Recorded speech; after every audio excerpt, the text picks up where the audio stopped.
Welcome to Life Behind the Curtains, the podcast where we're going to explore the untold story of resilience, determination, and the courage to keep going even when life seems impossible.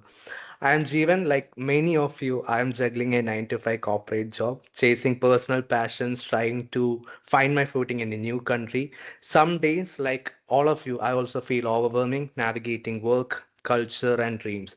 But sometimes the stories of people who rise again after setbacks remind us of the strength of the human spirit. So today's guest embodies that spirit. She faced a moment that could have ended everything. It came back more stronger, ultimately becoming the world champion of public speaking in 2024. Her story is courage, resilience, and the power of never giving up. Please welcome Louisa Montalvo. Ma'am, it's such an honor to have you here. So, how are It's you an feeling honor to today? be here. It's an honor to be here. Thank you so much. How are you feeling today? I'm feeling fantastic. I just got out of physical therapy, so I feel very good. Good, good, good. So, I will start with the first question itself. Like, people often see as you the world champion, but always this is the same thing. Like, I have asked Happy as well. But behind all these things, the tagline and being the titles, there is a human being who has faced doubt, setbacks, and life-changing challenges. So, who is Louisa when no one is watching? Oh, that's a scary question. I was raised by two amazing parents, and my father had this one saying he said all the time. He said, "There's a solution to every problem. You just have to find it." Exactly. So, with that, when you hear that all the time, you start to believe it.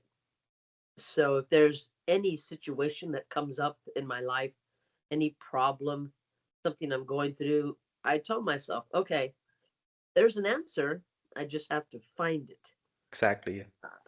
Yeah.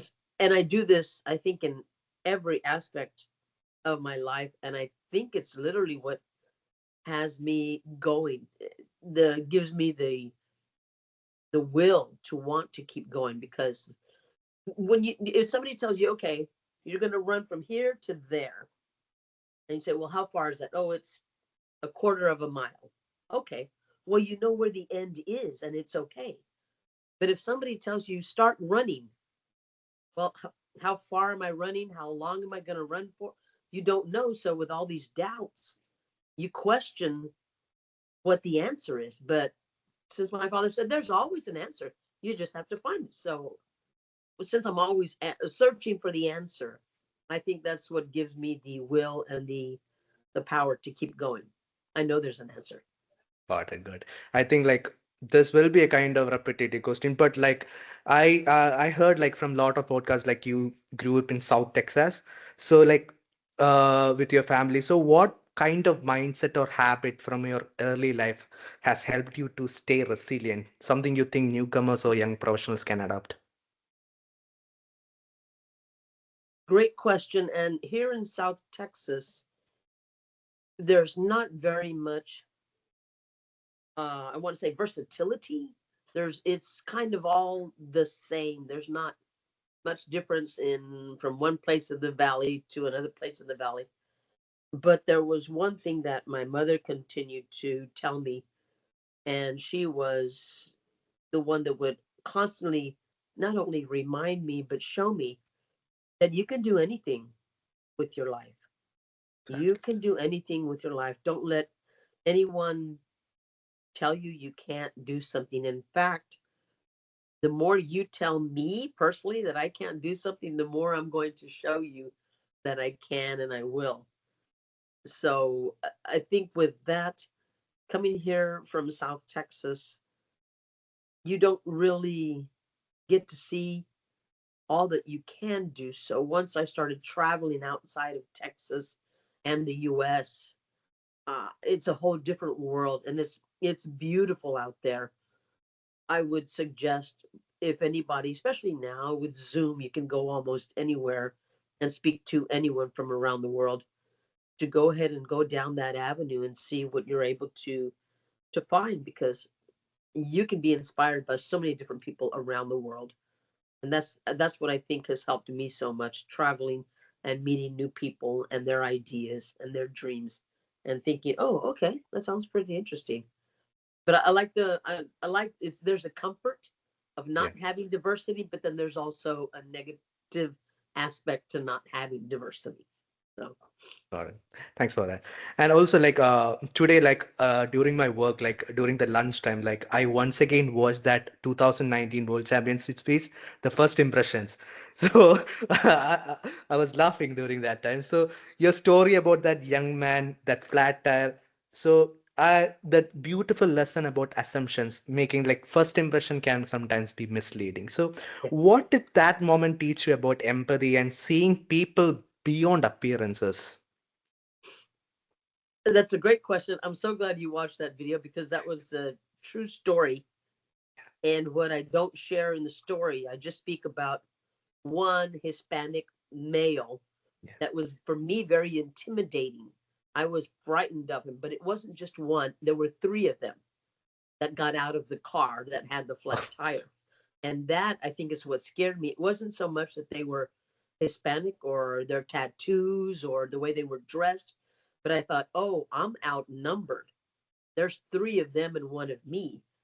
And really, with that speech, what I wanted to have my audience maybe perhaps grasp is I was admitting I'm a racist, and I'm a racist against my own people. You know, you can be racist against anybody else, but when you're racist against your own people, that's bad. And Exactly. instead of telling my audience, look, you need to stop being racist, no, I said, oh my gosh, I'm a racist. And by admitting that, I was hoping my audience would stop and think, maybe I'm a racist too. Maybe I need to broaden my scope of just accepting people for who they are. So that was kind of the whole concept behind that. But and I'm sorry, I apologize. I forgot the question. What was the question? So like what like seeing people beyond their appearances. So that's what my question was about. So like what that moment like teach you like about empathy and seeing people beyond the Well, appearances.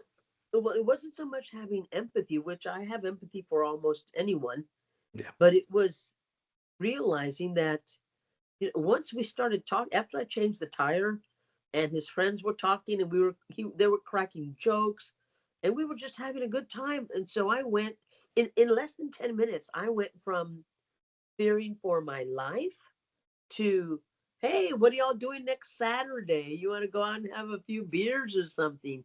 And it's just, I guess, wanting people to just open their minds and letting go of the first impression, because my first impression of them was I was in total fear of my Yeah. life.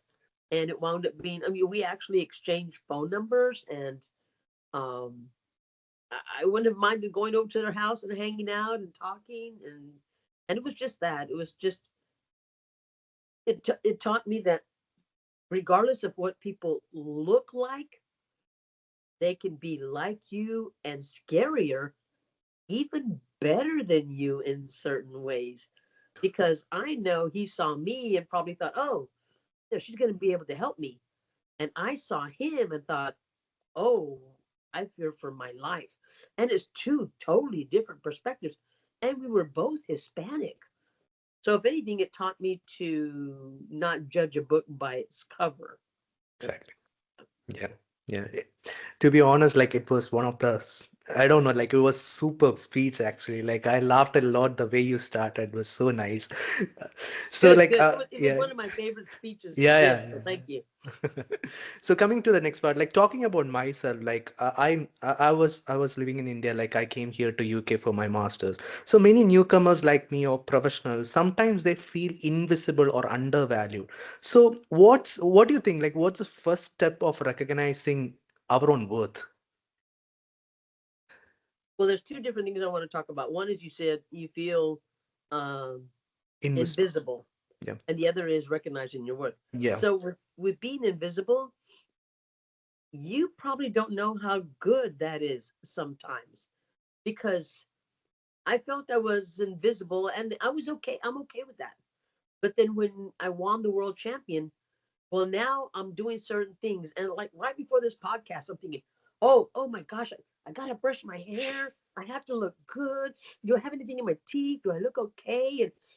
And if it had just been you and me, and I hadn't won a world champion, I would be okay with being invisible. But now you're in the spotlight, so everybody's watching every single thing you do.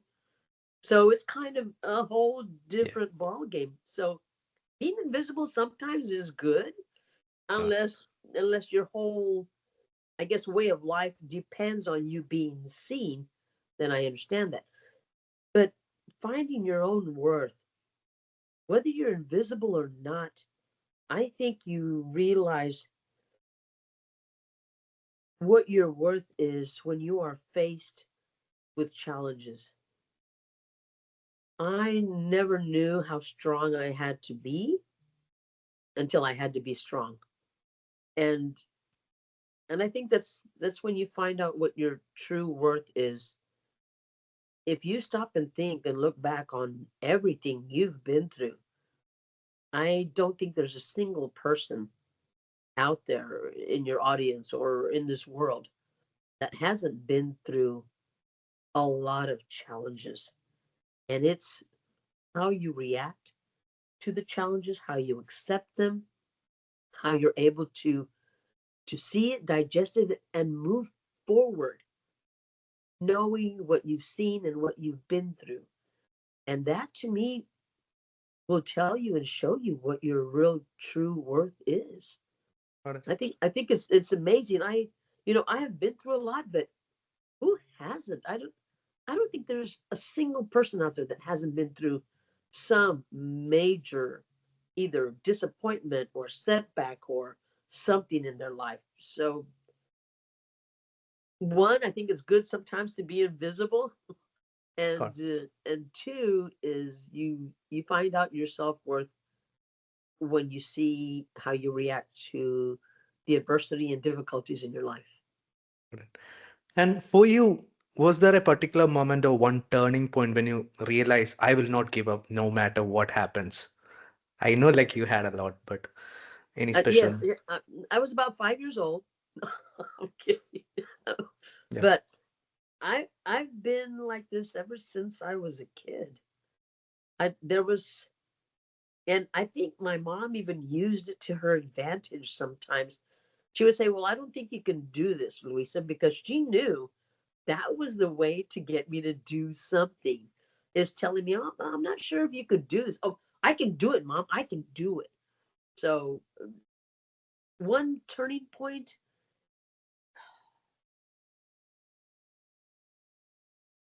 I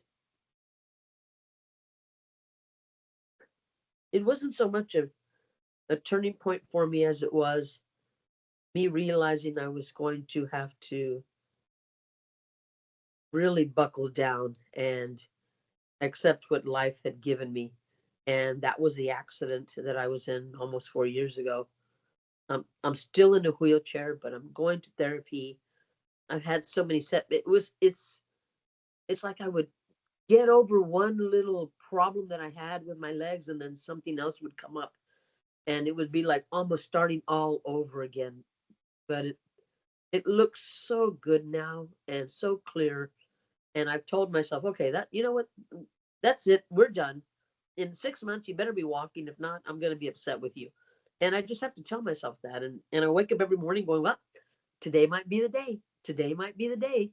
that's it. So Yeah, I think that accident it threw me for a loop because before the accident, I was not one to sit down or sit still. And then being in a wheelchair has made me do exactly that. I had to sit down and sit still. So it's been mind challenging. Like I said, it wasn't. I think if anything, that was may have been the turning point for me, where I had to decide, okay, we have to go through this, and not let it conquer us, or not let it conquer myself. So yeah, I think that was it. that's inspiring. Yeah. So like, and also uh, one question I always have to ask is like, you achieved that dream, like becoming the world champion. I've read it somewhere, like at the age of 65, I think so. For someone like I've seen a lot of people. For someone who feels too late, what would you tell them about timing and persistence? I don't think I have to tell them about anything. All I have to do is say, look, I'm Exactly. 65. You know, my dream, like I said, was for the last 13 years. But I think in the last 3 or 4 years, well, ever since 2019, when I started really getting serious, thinking, okay, well, maybe I can do this. There are so many things that I wanted to do and realized that I'm not the person that can do that. Like my best friend's son was really good on a skateboard. And I Hmm. thought, man, I would love to ride a skateboard. Exactly. No matter how many times I tried, I fell down and fell down. I patted myself on the back and said, Luisa, you tried. It's not for you. You're not going to be able to do it. So move on. And and I think the problem that we give ourselves is whenever we're competing or trying to get something and we don't master it or we're not able to achieve it, we take it personally, Yeah, and we shouldn't do that. It's just, it's just something you can't do. Okay. I can't swim. I'm exactly. okay with that, Yeah, but I can speak.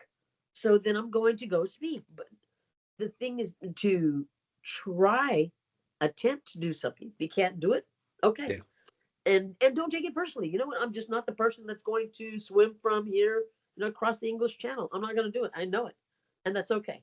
What I can do though is try to give better speeches, try to inspire, try to motivate, and that's what I try to do. So if you can't do something, realize it, move on, and try to get good at something you can do. exactly. Good. That was inspiring. And when talking about mentorship and feedback, like in one of your podcasts, I heard that you mentioned Phyllis Allen. I think so. Like, Yes, yes. yeah, yeah. So it was such an important mentor in your life. So how do you know when you have found the right mentor, someone who truly helps you grow? The funny thing is that you would think you could meet someone and instantly know, oh, this person's going to be great for me. And for me, it wasn't that. It was Phyllis Allen challenging me. It was also my friend Sylviane Morelli also challenging me and saying, well, this and that. And so when we listen to other people and put our ego aside and start to Sorry. think, maybe they have a Yeah, point. Maybe I should listen. Maybe I should digest what they're saying. And I don't know that we really know when we have a good mentor, but I know that if I turn back and reflect and look and say, wow, I'm glad she told me that.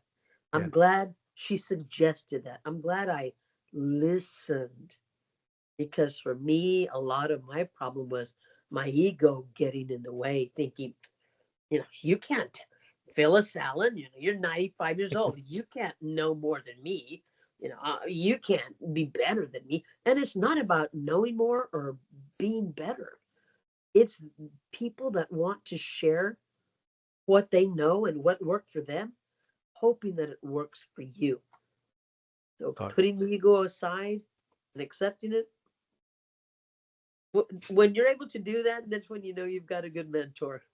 got it, got it. And when it comes to feedback, some feedback can sometimes hurt you. So how do you decide which advice you have to keep and which to ignore? Do you had any moment like that? So which advice do I give or which advice do I accept? Yeah, sometimes like for me as well, like when some feedback like can hurt you personally sometimes, but when and those kind of moments, how do you decide which advice to keep and which to ignore? Usually the one that hurts you is the true one. Yeah. Because if you told me, Luisa, you're not funny, I would go, I Yeah, know I'm funny, so I'm not going to listen to you. Then if you tell me, Luisa, you're getting old. Ooh, well, yeah, that would hurt me. Why? Well, because it's the truth. So when something hits you in a different way than anything else, there's usually truth behind it, and how you react to it is going to tell you whether it's going to benefit you or not, whether you allow it to benefit you. Phyllis Allen watched me compete for 7 years. And after 7 years, she told me, "You know why you're not winning?" And I said, "Wait, you know why I'm not winning and you haven't told me for 7 years?" She says, "Luisa, you're not having any fun. And when you get on stage, people see that." She goes, "You need to have fun." And so in 2019, I said, "Okay, well, this year I'm going to have fun because this is the last year I'm going to compete." And it wound up being the year that I went all the way to the finals and was second in the world. yeah. So I'm glad I listened to her. Put the ego aside, listen to people. Uh, that's nice. And also, like, for people who start a new career, sometimes you feel like, even though, like, me, when I started like public speaking journey, sometimes I feel like the progress is kind of slow. So how can someone know they are still on the right path? So sometimes you feel stuck, because how do you personally reflect and realign yourself? There are times like you feel like you are stuck in your journey. So in those kind of things, like, how do you personally reflect and realign yourself? So, how do you personally reflect when you feel you're maybe at the end of your journey? Yeah, like, Or, yeah. So I was asking, like, in your journey, sometimes you feel stuck and you feel like your progress is really slow. So in those kind of moments, like, how do you personally reflect and try to realign yourself? Like, was there any moment for you like that where you felt stuck in your journey? okay, so I have a workshop I put together, and it's 18 steps on how to write a winning speech. Yeah, And before I even start to talk about the 18 steps, I say before that, and I tell my audience, I said, you have to ask yourself, why are you doing this? totally. Why are you competing? Did the president of your club come up and say, "Hey, guess what? You're going to do a contest so that we can go to the next level"? Or are you doing it to, like me, I wanted to impress my mother? Mm, Are you doing it because your boss says you need to? Ask yourself why. And when you ask yourself why, that's going to be the reason, or what's going to determine how much time and effort you're willing to put into a project. So if you get stuck and you can't get unstuck, and if you've asked people and you're like, you know what, this is just, it's too hard. It's not for me. I can't keep going. I'm at a block. Then back up and go another way. It's that easy. But sometimes we feel we have to keep hitting the wall and hitting the wall. No, back up and find another way, or go a different route. Find something different. You don't have to, don't waste time where it's not going to benefit you.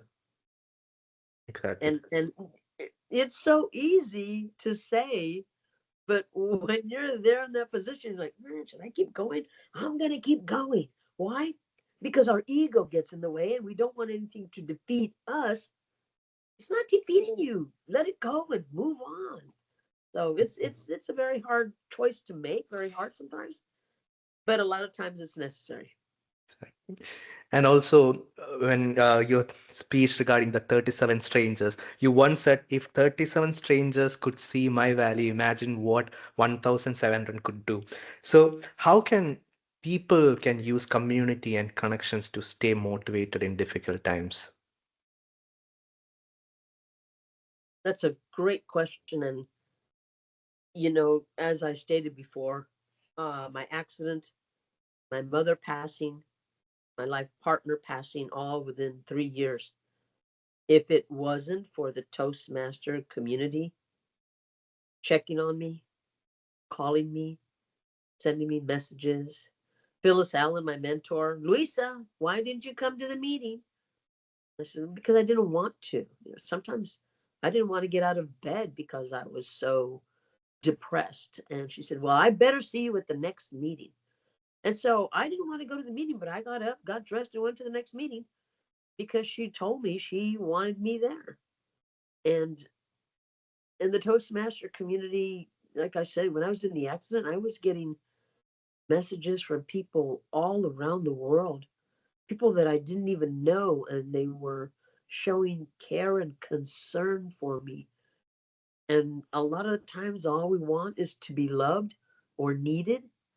So when Toastmasters did that for me, it's I think part of the reason I'm still here because I didn't want to let anybody down. And the way to use your community is whatever. Again, I think Helen Blanchard said, if you get into Toastmasters, you put into Toastmasters, all you're going to get, or you'll never get out of Toastmasters. Got it.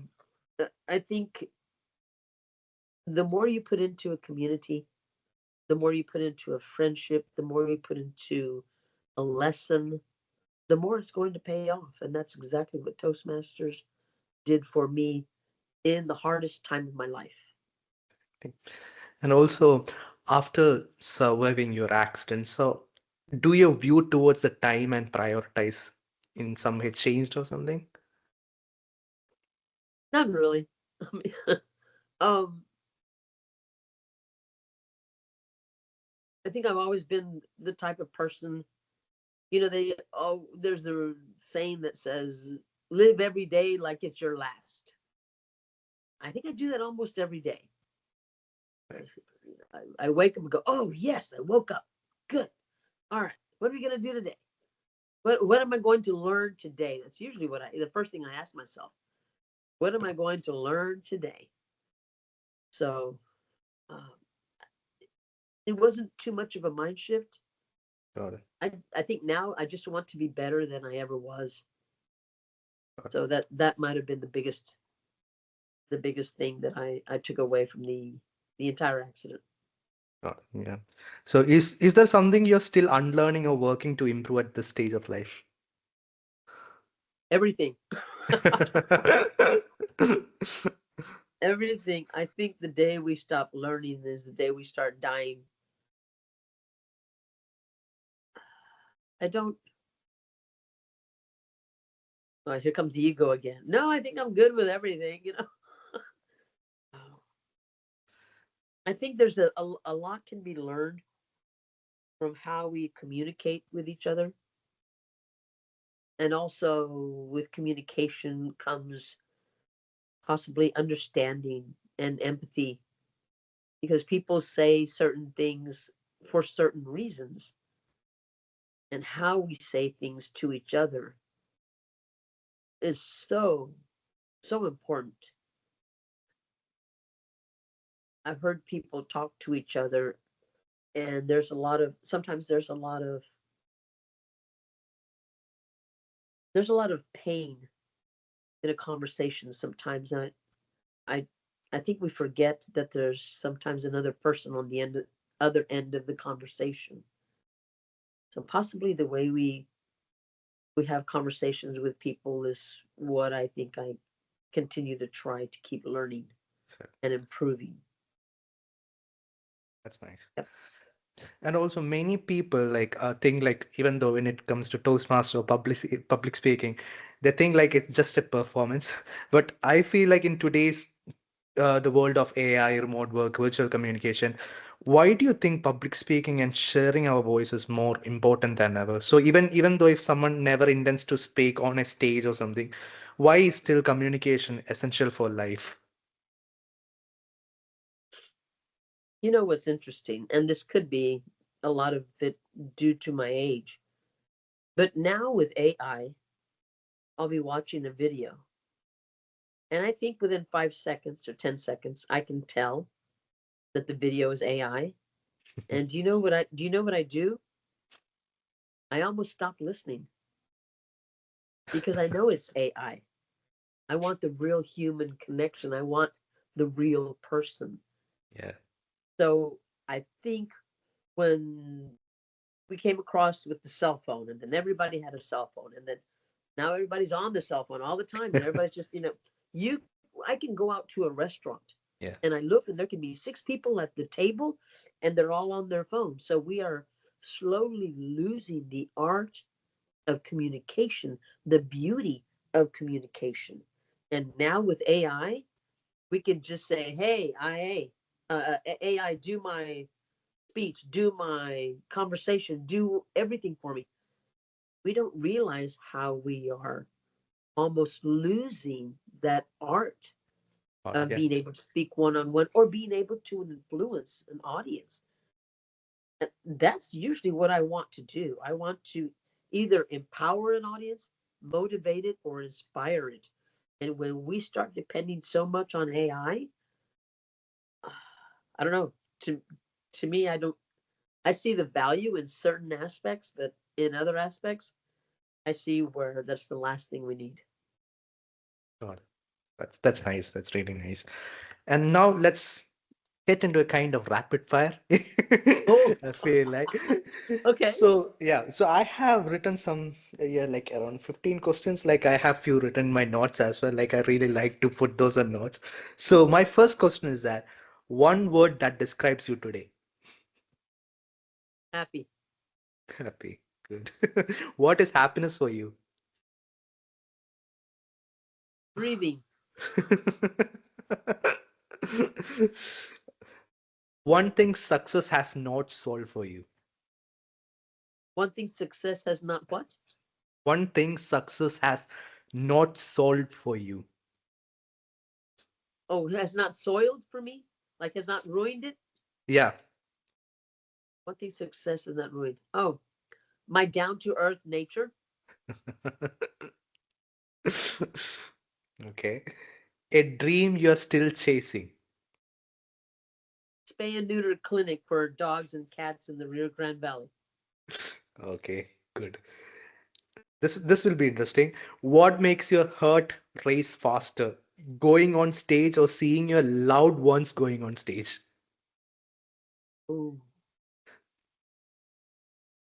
What makes my heart race faster? Seeing myself on stage or a loved one on Love, stage? yeah, Ooh, a loved one on stage because I'm so proud of them. got it. Okay, that's nice. A Toastmaster rule you secretly broke. And Toastmaster what? A Toastmasters rule you secretly break.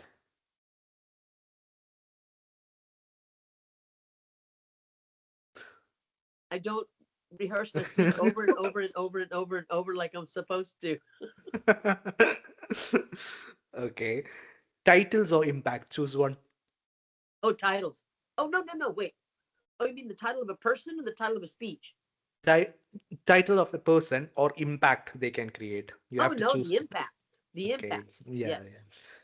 Next one. So just I want to yeah. If your motivation was a person and you had to describe how they behave on Monday morning, what would they look like?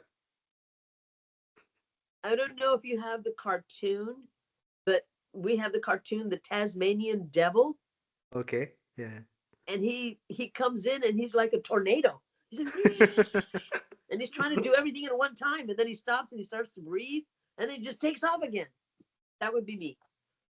Cool. What is that cartoon? Like I just want to Tasmanian Tasmania. Devil. It's a Got Warner it. Brothers cartoon. Oh, okay, good, good. What is the one important lesson a mentor taught you about not giving up?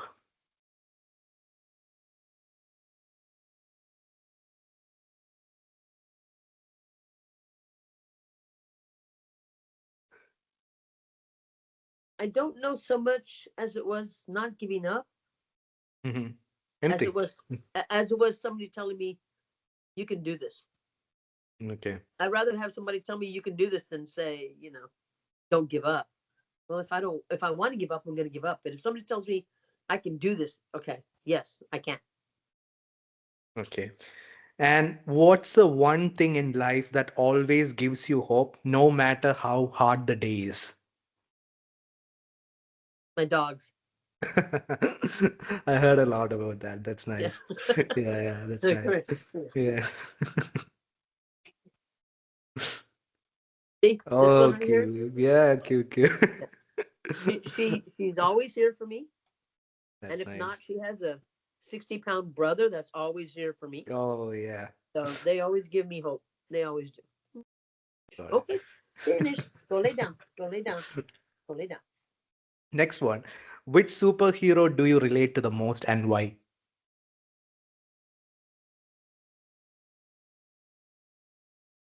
I'm gonna tell you, but it's for all the wrong reasons. That's why. Wonder Woman. Okay. Why? She's beautiful, and Uh, I'm not. But she's just so strong, hmm. and she's a woman, and I just love it. Yeah, Wonder Got it. Woman. Cool. If you had a public speaking power, superpower, what would it be? To know what the audience is thinking. Ah, that's nice. Okay. What? There's one more. Yeah. What one book you recommend to a beginner? Short, which is any life-changing one, short or gripping. It wasn't so much life changing as I fell in love with the style of the author, Hmm. and then it was made into an amazing movie. And it's John Grisham is the author, Yeah. and the name of the book is A Time to Kill. Okay. And Time I to thought that was yeah, good. pretty good. And the final one, what is the funniest feedback you have ever received as a speaker?